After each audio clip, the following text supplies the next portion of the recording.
Let us talk in the light of the Lord. Praise and worship. Bwana Yesu. Jesus, are we happy to be in the house of the Lord today? Unaweza salimia jirani yako mwambie Happy New Year. It's good to see you. You're looking blessed to be in 2021. Hallelujah. Amen. Thank you. Tunashukuru. Tupigie Bwana makofi mazuri. Changwe na vigelegele. Pigia Bwana makofi mazuri. Hallelujah. Oh, ainuliwe Bwana wa mabwana. Ainuliwe, ametenda mema. Bwana wa mabwana. Ainuliwe, ametenda mema. Ainuliwe Bwana wa mabwana. Ainuliwe, ametenda mema. Ainuliwe Bwana wa mabwana. Ainuliwe, ametenda mema. Ainuliwe Bwana wa mabwana. Ainuliwe,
pokea sifa.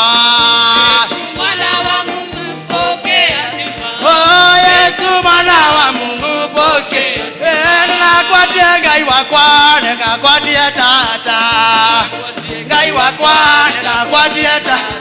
Ninakuatia ngai wakwa, ninakuatia tata. Ninakuatia ngai wakwa, ninakuatia tata. Ninakuatia mosumbe, ninakuatia tata. Ninakuatia ngai wakwa, ninakuatia tata. Ninakuatia ngai wakwa, ninakuatia tata. Ninakuatia ngai wakwa, ninakuatia Tata, tata, tata.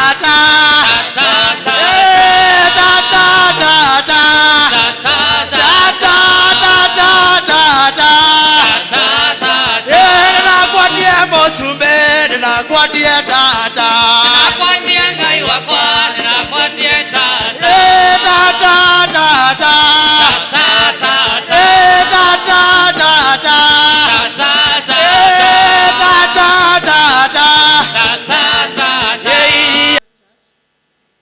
Praise God. Happy New Year. Our second reading comes from the book of John.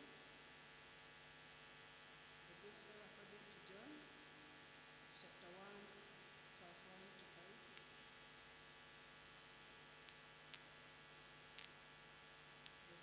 John chapter 1, verse 1 to 5. Let us read together. In the beginning was the Word, and the Word was with God, and the Word was God. He was in the beginning with God. All things were made through him, and without him nothing was made that was made. In him was life, and in the life was the light of men. And the light shines in the darkness, and the darkness did not comprehend it. That's our second reading.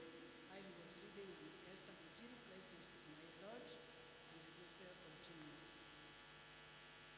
Thank you, elders, for taking us through that Bible readings. And now we have reached the climax of this service, that is the Word of God.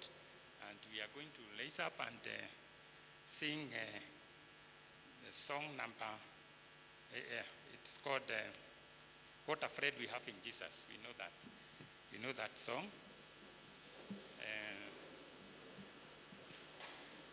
What a friend we have in Jesus, all our sins and grace to bear. What a privilege to carry everything to God in prayer. Oh, what peace we often forfeit. Oh, what needless pain to bear. Oh, because we do not carry everything to God in prayer. With trials and temptations, is there trouble anywhere? We should never be discouraged. Take it to the Lord in prayer.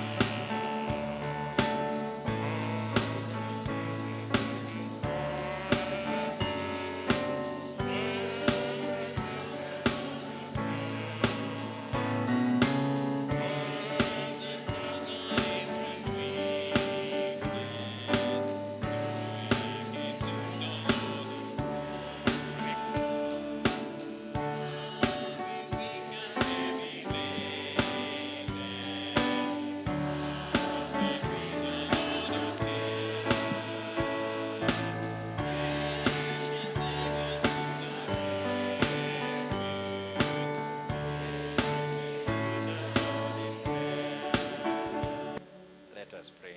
Our dear loving Father, we are so much humbled in your presence this wonderful morning. We want to thank you for giving us this opportunity to see a new year and to gather here as a fellowship of believers in this congregation. That mighty Father, you may minister to us, O dear Lord, and give us a word that will charge us for the whole of this year. We It is our prayer that mighty and everlasting Father, you may minister to our needs and minister to our hearts, O everlasting King, and walk with us as we also pledge to walk with you, to walk in your light, to walk in your presence. For this is our prayer in Jesus' name. Amen. May we take our seat. Praise the name of the Lord. Hallelujah. Nisalimieni habari ya mwaka mpya. Happy New Year. Amen. We are delighted in the presence of the Lord this morning, for he has given us a new year. This is the very first Sunday, the third day of the year, and we are quite happy. Yes, we did not gather together for the crossover, but we are happy that the Lord has sustained us. And it is good always to have some change. Tumekuwa tukikusanyika hapa kila wakati, lakini kwa neema Bwana akaona ni vizuri tuweze kuvuka mwaka katika kanisa la kifamilia. Tumekuwa hapa kanisani tukiwa wengi kama familia ya kikanisa. The Lord decided that for this year we should do it in our families because the church begins at home. Bwana asifiwe. I believe you had a good time. When we were closing over, I could tell that the year has turned out of the way people were celebrating out there in my locality. People were celebrating, and even there were some fireworks out there. I don't know how they organized themselves, but it was quite a colorful thing. Hata tukatoka nje na mke wangu tujione vile mambo inaendelea kule nje, and we were happy to see people welcoming the new year in a different style, wakiwa kule manyumbani. Bwana asifiwe. Na ninadhani kila mmoja wetu amebarikiwa, na huu ni wakati vile vile wa kuamua mwelekeo wa maisha yako na kupata agano jipya naye Mwenyezi Mungu. This is the time to come to God, tell him, Father, I want you to walk with me. And as our theme will be guiding us, we also respond to the calling of God, of coming to God and walk in his presence. Bwana Yesu asifiwe. So I'm well, and my family is good, and we are happy of the Lord. Mwaka huu Bwana ameonelea ya kwamba tukaweze kupata neno katika kitabu cha Isaia sura ya 2 mstari wa 5. Huo ndio utakuwa mwongozo wa neno letu ambalo limepashikwa kwenye ukuta, na ili tuwe tunalitazama. Na neno hili ni mwito wake Mwenyezi Mungu. This is a calling from God. A calling for you as an individual, and a calling for us all corporately as a church. God is calling upon us that we may come and walk in his light. Bwana Yesu asifiwe. Na kuambiwa ya kwamba tuje tukatembee katika mwangaza, hiyo ni kumaanisha ya kwamba mahali tulipo hakuna mwangaza. Mahali ambapo tunatoka na ili tukamwendee Yesu hakuna mwangaza, kuna giza. There must be the opposite of light where we are, and that is darkness. And when these words were coming to the people of Israel through prophet Isaiah, tunaangalia tunaona ya kwamba wana wa Israeli ama watu wa Mungu walikuwa wanakaa katika mazingira yaliyokuwa yamejawa na uovu mwingi, yaliyokuwa yamejawa na ugumu wa maisha, yaliyokuwa mazingira ya utumwa kwa ajili ya dhambi na mambo yaliyokuwa yakitendeka mahali pale. Kwa maana walikuwa wanakaa kama Wafilisti. If you may continue to read the word of God, you will find that the Lord God is cautioning them not to follow the practices of the East. Ile mitindo, mienendo na tabia za watu wa sehemu za East. I don't know where our influence is coming from in our time. Na ninaona mara nyingi hasa kwa wakati wetu, we are following the West. Tunafuatilia mitindo ambayo inatoka upande wa West, in the Europe and in America.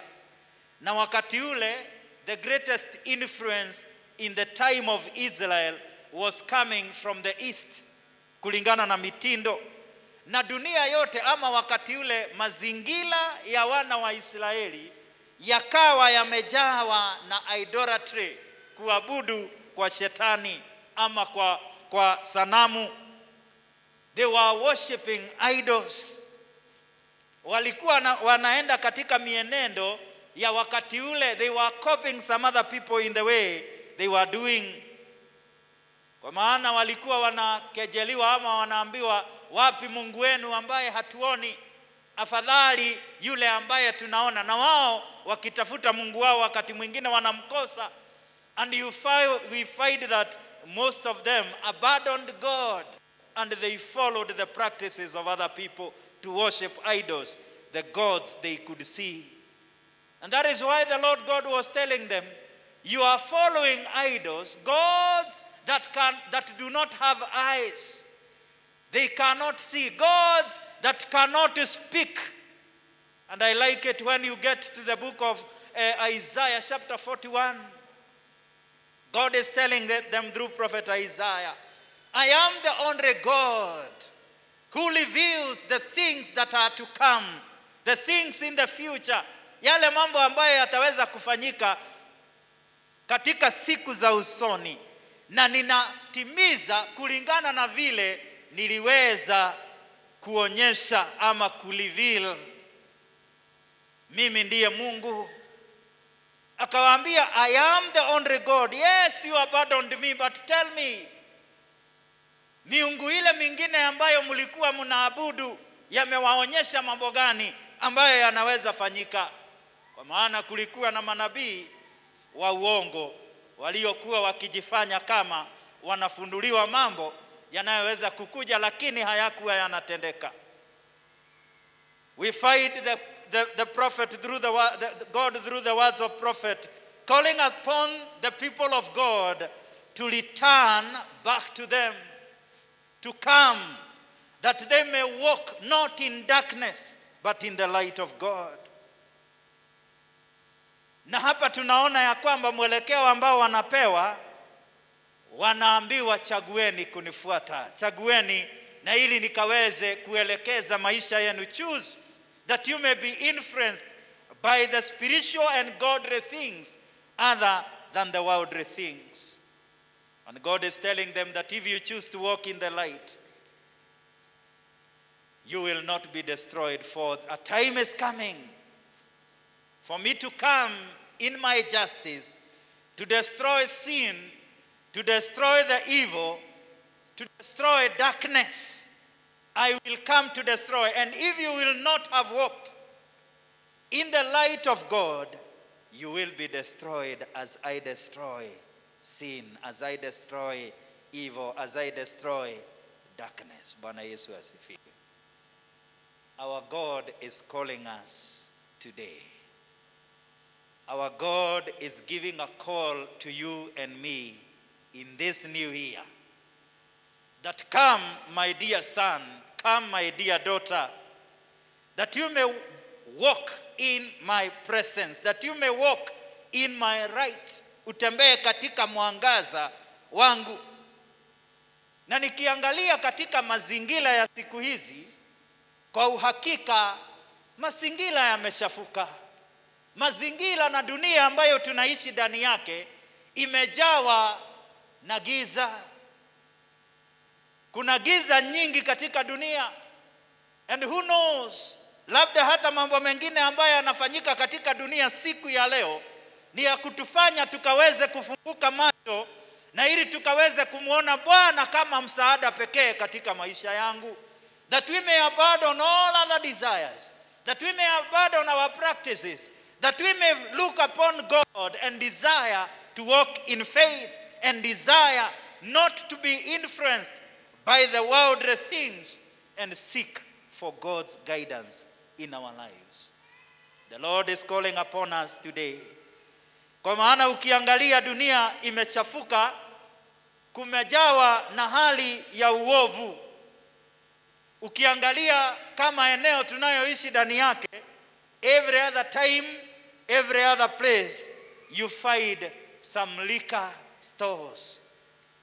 Na ili watu wakunywe kabisa. Someone was counting zile sehemu za kuuza wines and spirit katika street ya Hunters, and there were more than 23 in that year 2020.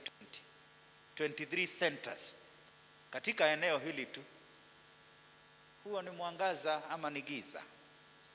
Giza tele. Dunia imechafuka. Ukiangalia katika mazingira tunaona sexual immorality, watu ambao hawajali utakatifu. Ukiangalia katika mazingira, corruption is all over, hali ya watu kujipenda. The other day in Christmas, tulikuwa na my wife, tumeenda dukani mahali, tukapelekwa na sister kununua mattresses, kwa maana tulikuwa tunahitaji, na akatuelekeza kwa duka moja. Na wakati tulipokuwa kwa duka ile ya Muhindi, yule ambaye ni kijana wa mkono akatuelekeza. We needed many mattresses for some purpose. Zilikuwa nyingi zile tulikuwa tunahitaji. Na kwa hivyo tukaenda kwake na akatuambia hizi mattresses Muhindi anauza 6,900, 6,900. Lakini nitawatetea ninyi na ili mtoe 3,900. Lakini wakati mtaweza kuuziwa na ile bei, mnikumbuke. Na akataja bei yake, alikuwa anataka apewe 3,000 juu. Tumpatie 3,000 na yeye atutetee. Na hesabu kulingana na vile alikuwa na hesabu, we want to save quite a lot of money. Lakini nikajiuliza, and my wife also told me, is this right? Kama tunastahili kuuziwa bei kali, si tununue na bei kali, tuende na mattresses kuliko ikae kama ni kuhonga, tunahonga mtu na ili atutetee. Tunaye mtetezi mbinguni. Bwana Yesu asifiwe. Na tukakataa, tukamwambia we will be back. Tutarudi. Na unajua siku hizi hata wale wafanya biashara wakiambiwa utarudi, unategemea huyo hatarudi. Lakini wakati alitupeleka kwa Muhindi na ili akatuambia, lakini hebu niwapelekeni kwa Muhindi na ili nimwambie mtarudi, na nimwambie ile bei na ili akija asibadilike, mkija asibadilike. Akatupeleka Muhindi akatuambia, kwa nini hamwezi acha deposit? Tukamwambia hatuna deposit. Akatuambia nendeni basi, mkikuja nitawauzia na 3,000, 3,000. Tukashindwa. Tulikuwa tunatetewa na huyu, na Muhindi amekuja chini. Bwana Yesu asifiwe. Hatukurudi kwa duka ile, tulienda mahali pengine, the same mattresses. Tulikuwa tunauziwa each 3,300 na hatukutoa hongo kwa yeyote. Bwana Yesu asifiwe. Ukiangalia dunia imechafuka. Na sio tu kule kwa ulimwengu, tunaona hata kanisani wakati mwingine kuna mambo ambayo hayatamaniki yanaendelea, ambayo sio mema. Ukiangalia hata hapa kanisani kuna watu ambao wanalewa mvinyo, taking wine and some other liquor. It's not a problem for some believers, kwa maana there is some influence from the world life. Kuna wakati tulikuwa fratano ya wachungaji, and I was surprised to hear of a minister ambaye aliweza kuondolewa custody ya kuweka wine ya meza ya Bwana, kwa maana ilikuwa inaisha kabla washirika wapokee. Bwana Yesu asifiwe. Na wakati mwingine ungemuona kanisani amelala pale before hubiri, na akihubiri anahubiri dakika 5, lakini hajalala kwa kuwa hakulala usiku, ni kwa maana ako hai. Wazee wa kanisa walipoangalia ofisi wakasema hatutaweka wine tena kwa ofisi ya mchungaji. Sijui iliwekwa wapi. And I don't know what influenced our elders today.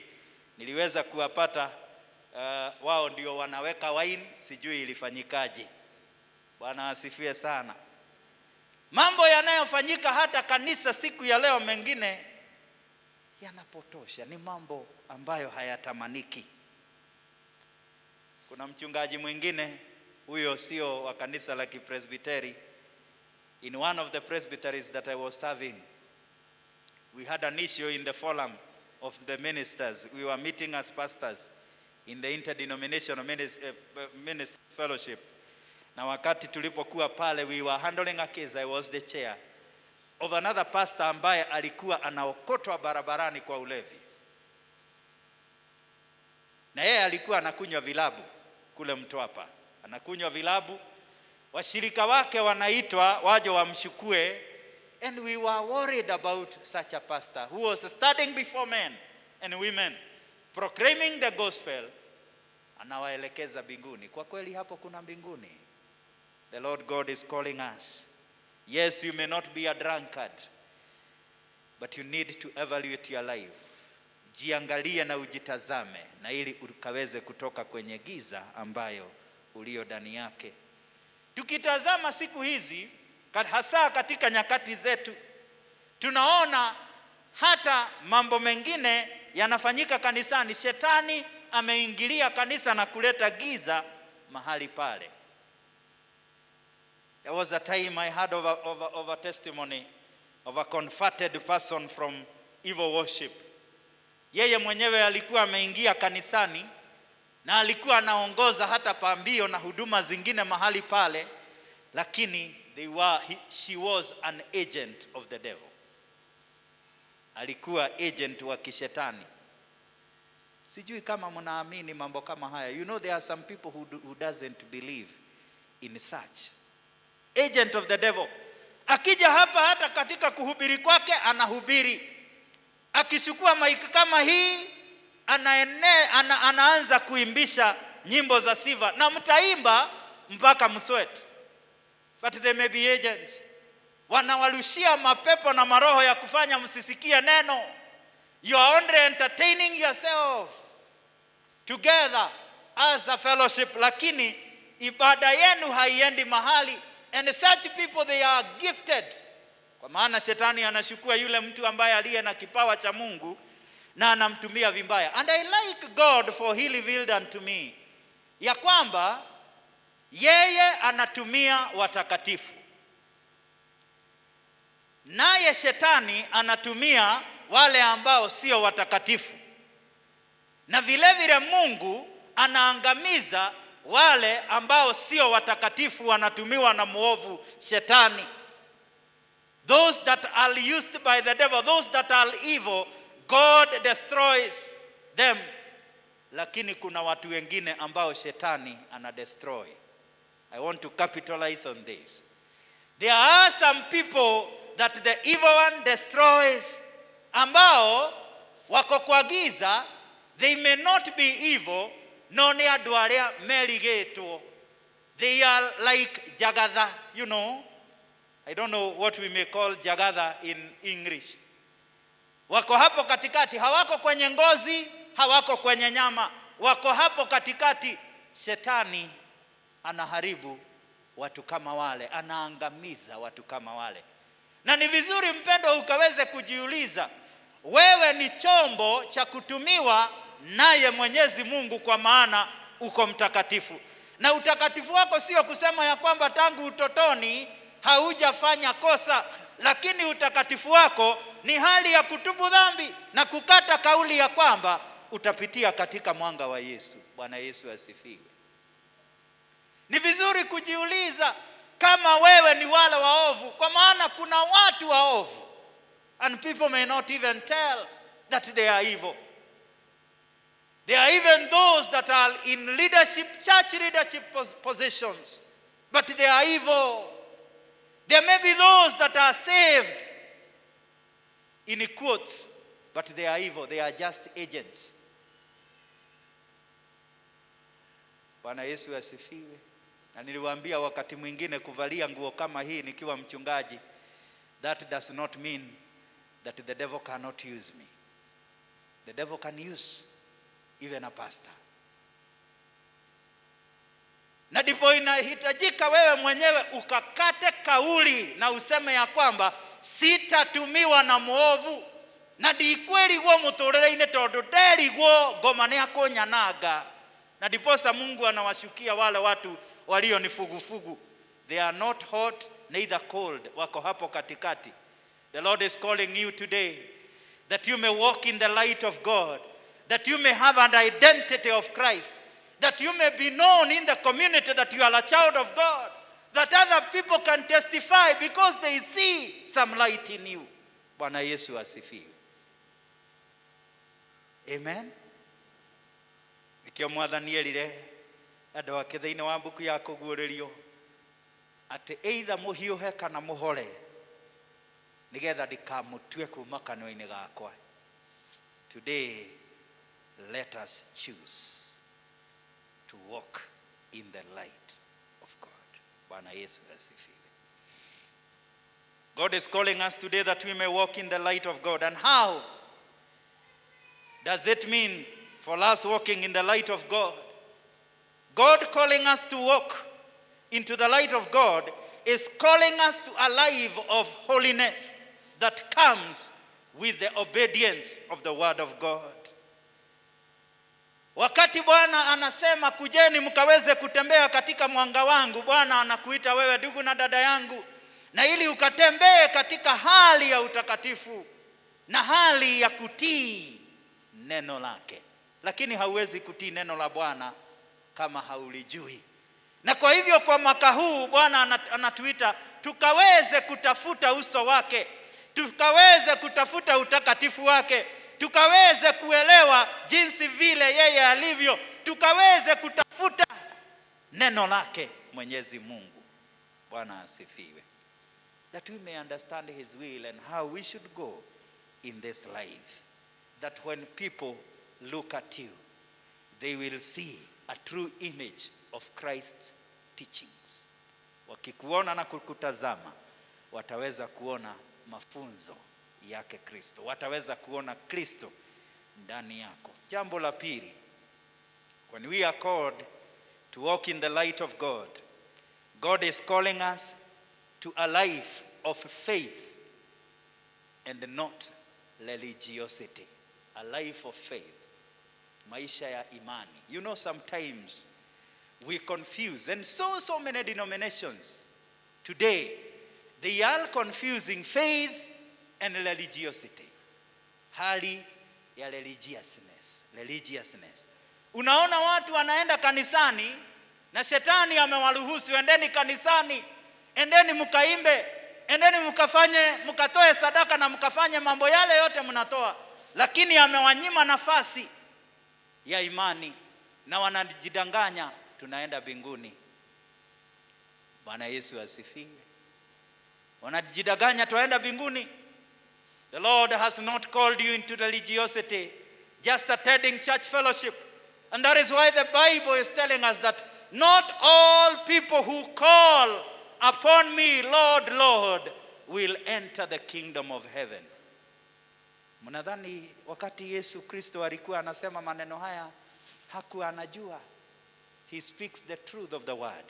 Kuna wengi ambao wanaliitia jina lake Bwana Yesu Yesu, lakini katika ufalme wa mbinguni hawatakuweko. Katika kitabu cha uzima hawatakuweko. Na Yesu akaendelea na akasema kuna wengine ambao watakuja na waseme tulifukuza pepo katika jina lako, na zikaenda. Yesu atawaambia hata wakati mlikuwa mnafanya vile sikuwajua ngo. By the way, nilikuwa najiuliza wakati mwingine nikihubiri hilo neno mahali, kama wale ambao wanahubiri wanafukuza pepo, si ni wahubiri mara nyingi katika jina la Yesu, anafukuza pepo na inaenda, viwete wanatembea, mambo kama. Lakini Yesu anasema, wao wanasema tulikuwa tunafanya haya yote, si tulifukuza pepo. Waambiwe, even when you are doing all that, I never knew you. That means, ama ni vizuri ujiulize, kama kuna wachungaji, and me use my status, kama kuna mapastors ambao hawataingia katika ufalme wa mbinguni, na wewe je? Hebu muulize jirani yako, na wewe? Na hiyo sio kusema ya kwamba hautaingia, lakini Biblia inasema ya kwamba, ama inatuelekeza ya kwamba tunastahili tuwe genuine and dedicated and serious in walking in the light of God. Because yes, the devil and the evil was coming out. Walikuwa kwa hakika wanafukuza pepo na zinaenda, lakini sio kwa ajili yao, zilikuwa zinatii jina la Yesu. Bwana Yesu asifiwe. Na hiyo ni kumaanisha, ni kama vile ninasema ya kwamba Yesu hakutuitia religiosity and some of the practices that we do. Yes, religiosity is good, lakini sio kumaanisha ya kwamba your Presbyterianism, your leadership, my pastorship, wazee kama hawa kanisa, your eldership, ati sasa hiyo ndio ticket ya kwenda mbinguni. Yesu umebatizwa, umewekelewa mikono na utakula meza ya Bwana siku ya leo, lakini God, the light of God is beyond the practices. It is more about the heart. Having faith and deep faith in Christ Jesus. Kwa kuwa kama ingekuwa ni religiosity, even Islam, Hindu and all others, they have faith. They are religious. They have some practices that they do, but they do not have the true faith in Christ Jesus. Na Biblia inasema ya kwamba Kristo ndiye njia pekee na yeye ndiye uhai. Bwana Yesu asifiwe. Yes, I may be a pastor, but that is not the true ticket to heaven. My faith will take me there. Bwana asifiwe. And this is what the Lord God is calling us for today. Na kwa hivyo usijidanganye na ile position unaoccupy katika kanisa, lakini tia bidii katika imani yako. Umjue Bwana zaidi, uje utembee katika mwanga. Jambo lingine ni kwamba when God is calling us into the light, katika mwangaza wa Yesu, he is calling us into a life of freedom. Into a life of freedom. Freedom from the bondage of evil. Freedom from the things that comes with evil. Na ili tukaweze kusherehekea ukuu wa Bwana. Wakati nilikuwa ninafikiria kuhusu mwangaza, na hapo ndipo niliweza kutoa this word, a life of freedom. Mahali ambapo kuna mwangaza, maisha ni tofauti kuliko mahali ambapo kuna giza. Mahali ambapo hapana mwangaza. Kwa maana mahali palipo na mwangaza, you can be able to do things easily without anxiety, without anxiousness. Hakuna kushtuka, lakini mahali pa giza, hata unaangalia unaona there is no progress, kwa maana nothing is going on. Not much is happening. And if much is happening, these are the things of darkness. Wakati unatembea katika mwanga, unaweza kutembea hata haraka katika maisha. You will make a move in your life. But when you are walking in darkness, you will be slow and quite very careful. I believe some of us here are drivers. When you are driving in the day, I believe it gets much easier than when it is in the night. Bwana asifiwe. Usiku hatuoni barabara vizuri, tunachomwa na magari mengine yakitafuta mwanga pia na yao yakaweze kutembea. Na mahali ambapo pako ni mchana, unaweza kuona even some stumbling blocks ama bumps zikiwa mbali. Lakini wakati hakuna mwangaza, wakati wa usiku, you can even hit a bump, haukuwa umeiona, and you can roll off. Unaweza gari yako inaweza kubigirika. Yesu anatuambia tukaweze kutembea in the joy of the light, na ili mwangaza ukaweze kuwa sehemu yetu. Bwana Yesu asifiwe. The Bible tells us in the book of Proverbs 22 verse 5 that God, and this is in Christ Jesus, he will make your path straight. I liken the straightness with the light of God. He will make the path straight. And I was telling some other people, wakati barabara ni nyoofu ama iko straight, it is much easier for you to drive through than where there are some meanders, mahali ambapo unapiga kona mara nyingine. Wakati ambapo barabara ni nyoofu, you can even relax na uweze kukaa vizuri, wetiranetie gĩtĩ-inĩ na ũnyite kĩbara na guoko kumwe, and you will go even much faster.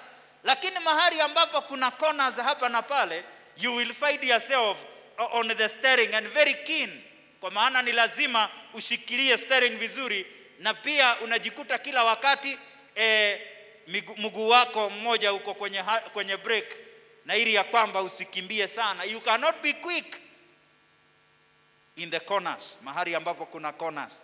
Lakini wakati Bwana amekuja katika maisha yako, in his presence, your path will be made straight, and therefore you will be much quicker. Your life will be much easier. It will be made easier by the presence of God. Bwana Yesu asifiwe sana. Wakati tunatembea katika mwangaza wake Kristo, maisha yetu itakuwa bora. We shall move on. Tutaweza kuendelea kwa haraka. Na nikimalizia, that we may have some time to pray and commit ourselves to God as we pledge to him that yes, we are going to come to respond to your calling, that we walk in the light of God.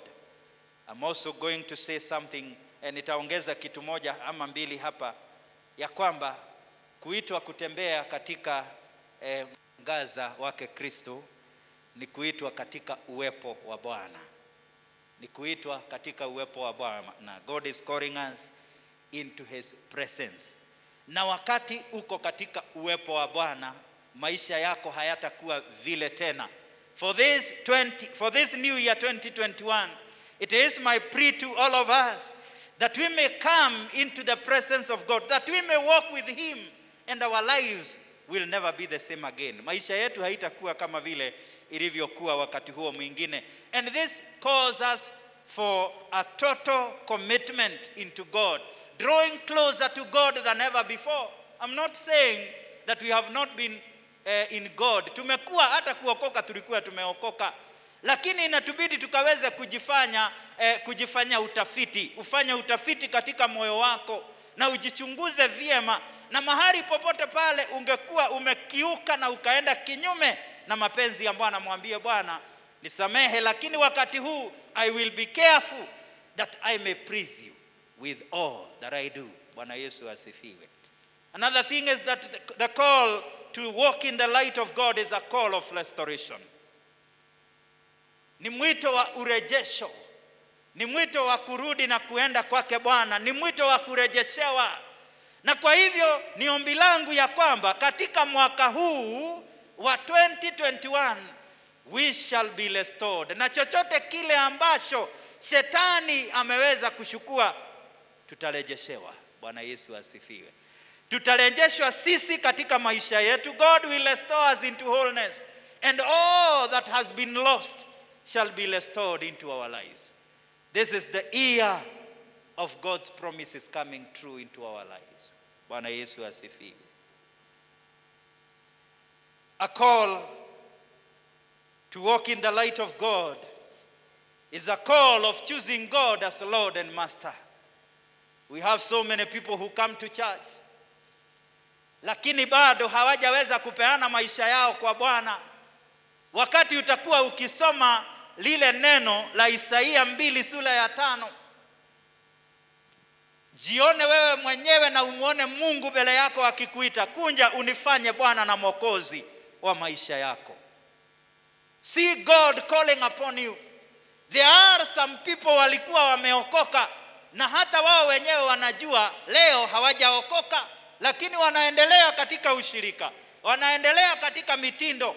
They are religious, lakini Shetani aliwaimbia wokovu wao kitambo. Huu ni mwaka wa urejesho. Urejeshewe wokovu wako. Bwana Yesu asifiwe. Ukaweze kumrudia Bwana, kwa maana kuna machafuko kule nje. Na Mungu wakati atakasirika na aje kuangamiza machafuko yale, chunga usije ukaangamizwa nayo. Be careful that you may not be destroyed. Bwana asifiwe sana.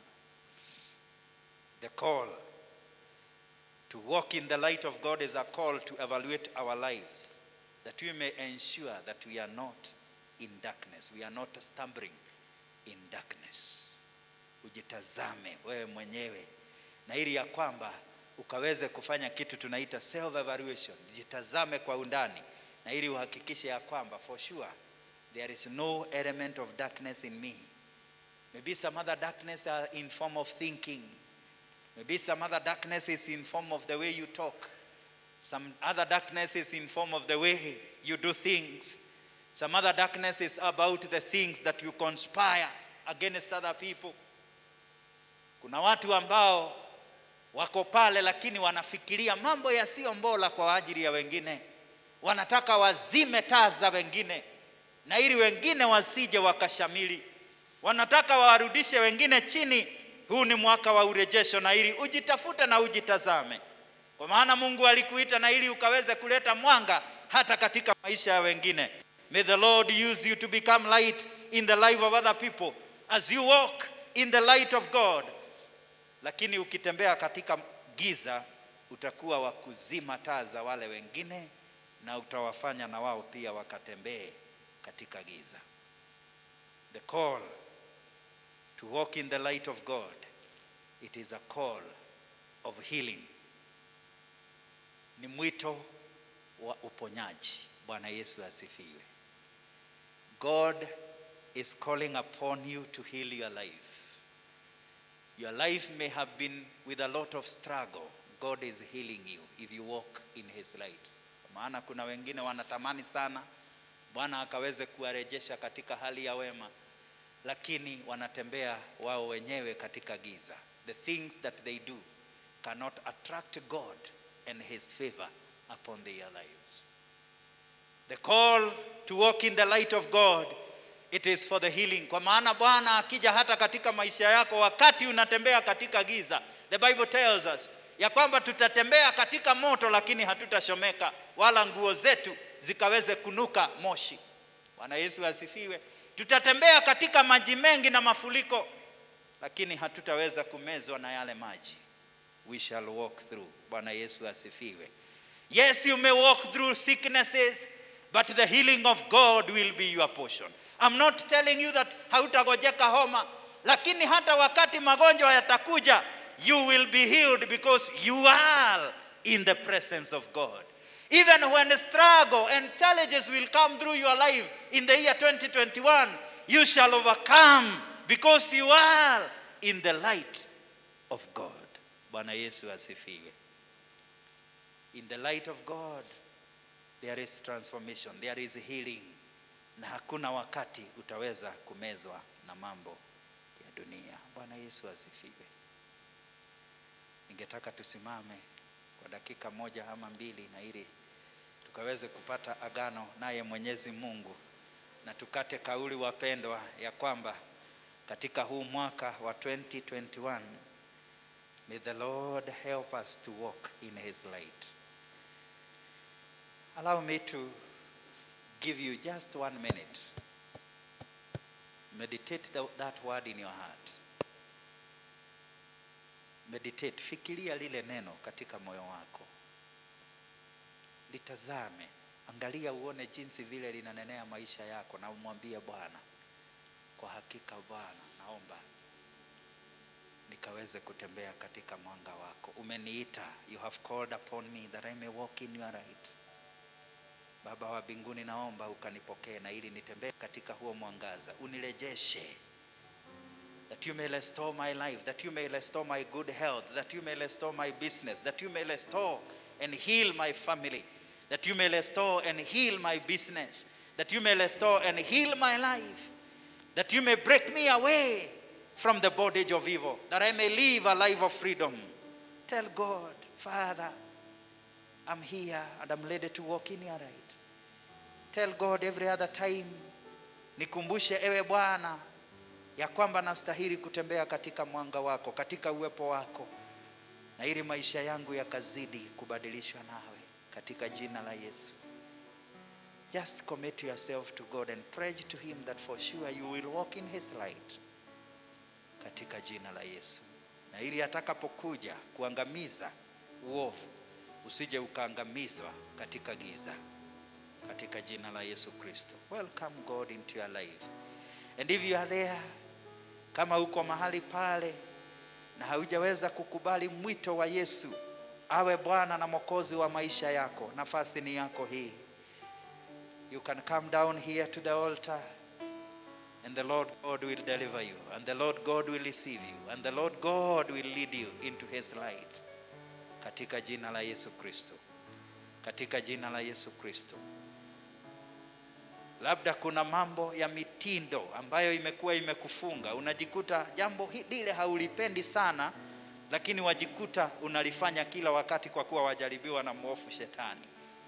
You may be doing some things that you know they are not good in the eyes of God.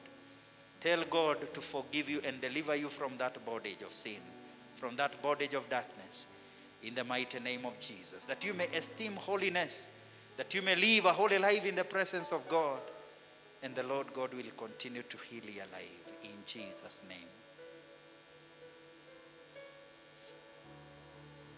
Our Fatherland God, in the name of Jesus Christ, twaja mbele zako ewe Bwana, tukiwa na wingi wa shukrani kwa mwito wako asubuhi ya leo na katika mwaka huu mpya. Kwa maana watuita na ili tukaweze kutembea katika mwanga wako Bwana. Twakubali Yesu. Twakubali Baba wa mbinguni kutembea na wewe. Twakubali kunyenyekea katika amri zako na sheria zako. Twakubali kutii mafunzo yako ewe Kristo. Twakubali Baba wa mbinguni kutembea na wewe ewe Bwana katika maisha yetu. Mfalme mwema, twajua sio rahisi, kwa maana majaribu ya shetani ni mengi, lakini twajua ya kwamba kupitia nguvu yako na uwepo wako Bwana tutaweza kutembea katika mwanga huu, na ili maisha yetu yakaweze kubadilisha nawe, na ili tusije tukaangamizwa wakati utakuja kuangamiza giza, na ili Baba wa mbinguni tukaweze kuishi maisha ya kutamanika ewe Bwana kwa kila mmoja, kwa utukufu wa jina lako. Kwa hakika Bwana tumetenda dhambi, na twajua ya kwamba dhambi ndizo za tutenganisha nawe. Twajua ya kwamba dhambi ndio inaleta giza na inatuvuta kwa shetani. Baba wa mbinguni, twaomba msamaha wako Mfalme. Tusamehe ewe Bwana, tusamehe Yesu, na ili utusafi na damu ya Yesu Kristo na uturejeshe kwako. Twaomba urejesho katika hali ya maisha yetu. Twaomba urejesho Bwana katika mioyo yetu. Twaomba urejesho katika hali ya familia zetu. Twaomba urejesho Baba wa mbinguni katika hali yote ile ya maisha Bwana, na ili Mfalme mwema tukaweze kufurahia mwanga wako Baba wa mbinguni. We want to enjoy the light that comes through Christ Jesus. Kwa maana umetuelekeza ya kwamba Yesu Kristo aliyekuwa neno akafanyika mwanadamu na akaweza kuleta uhai na mwangaza katika maisha ya wale wote ambao watamwamini. Baba wa mbinguni, twaomba akaweze kupata nafasi ndani yetu, na ili kila maisha ya mmoja wetu Bwana ikaweze kuangaziwa nawe. Tusaidie tuwe tofauti na hali ya dunia, that we may influence the world and the community that is allowed us, other than having the community influencing us. Oh dear Lord, help us, mighty Father, to be holy. Help us, Lord, that mighty Father, we may reflect of your true image, Jehovah Lord. We are glad to learn that you are calling us into a life of faith. Yes, you have reminded us that religiosity is good, but mighty Father, that is not the ticket to heaven but faith. Mighty Father, kuna wengi ambao walianza na imani, lakini wameweza kurejea katika hali ya mwili na uvuto wa dunia hii. Bwana, twaomba turejeshe katika mwaka huu mpya, na ili tutembee na wewe. Na tunajua tukitembea na wewe Bwana, maisha yetu itabadilishwa. Tunajua tukitembea na wewe tutapokea uponyaji Bwana. Tunajua tukitembea na wewe Bwana tutafurahia na hatutaweza kung'ang'ana katika maisha haya. Our life will be made much easier. Father, we welcome you. Come, O Lord, and walk with us through this year 2021. That in whatever season or situation that may be lying ahead of us, Lord, Father, you shall help us to go through in the mighty name of Jesus. We want to declare that, mighty Father, we will overcome in your light. We want to declare that, mighty Father, we shall have prosperity in your peace. We want to declare that we shall make a move. We shall go to another level in this year in your light. We want to declare that, mighty Father, we will overcome the schemes of the devil in your light in the name of Jesus Christ. That our lives may glorify your name. Father, receive us, O God. Forgive us of all our sins and lead us in your light, everlasting Father, that we may not be destroyed, that, mighty Father, we may stand firm in you. In the name of the Father, and of the Son, and of the Holy Spirit. Amen. Amen. God bless you. Tupigie Bwana Yesu makofi.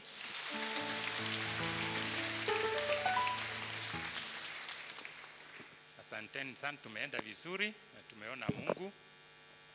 Asante mchungaji kwa hiyo very strong sermon. Na wakati huu tunataka kwaya itupatie wimbo moja ndio tuende kwa hiyo sehemu nyingine. Kwaya, please, tupatieni wimbo moja.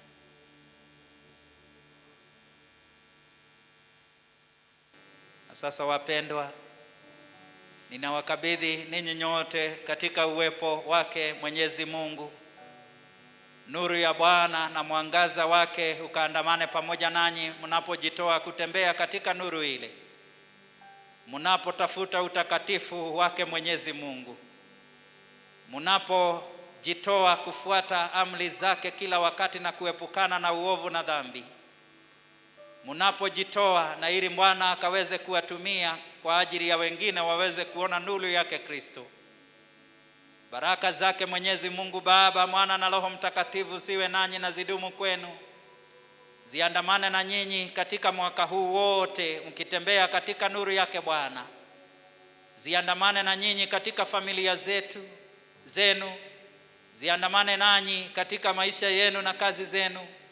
Zikaweze kuwafusha kutoka kwenye kiwango kimoja mpaka kingine, na ili utukufu wa Bwana ukaonekane katika maisha yenu.